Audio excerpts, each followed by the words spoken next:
L'idée principale de l'exposition Matérialimateur, c'était de parler à la fois des liens très forts qu'il y a entre le matériau et la création.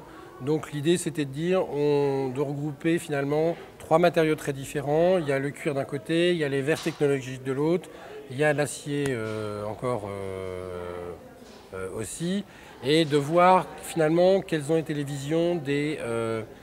qu'est-ce qu'ont apporté les créateurs par rapport à comment ils se sont appropriés ces matériaux. Donc l'exposition s'organise avec trois espaces.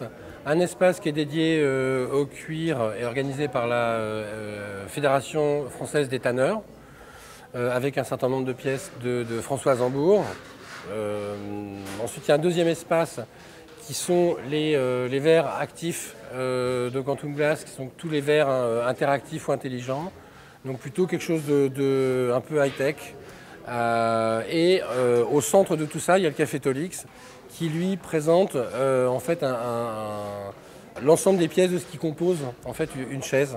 Voilà. Donc ça, en fait, c'est finalement il y a l'acier, le cuir et le verre et ça fait un ensemble assez cohérent où il y a plein de choses à voir.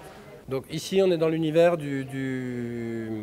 plutôt de la haute technicité au niveau du verre, avec les dernières recherches qui ont été faites par Quantum Glass. Et donc Saz, maison d'édition, s'est approprié ces technologies-là. Et donc j'ai demandé aux 55 designers, qui sont un collectif de designers français, d'imaginer quelque chose à partir de ces panneaux en verre chauffant, qui sont des panneaux transparents, rayonnants. Donc ça assèche pas l'air et c'est à peu près 30% plus efficace qu'un radiateur électrique normal.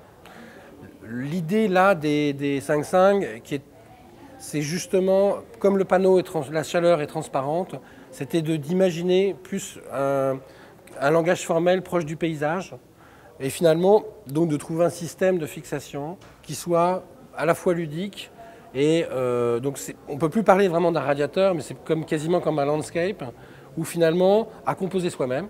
Donc on choisit une base bois, une base blanche, une base en marbre. Et puis après on choisit 3 barres en bois ou une barre verte, une barre bois. Et on compose son propre radiateur, on se fait son propre paysage finalement et on l'installe chez soi.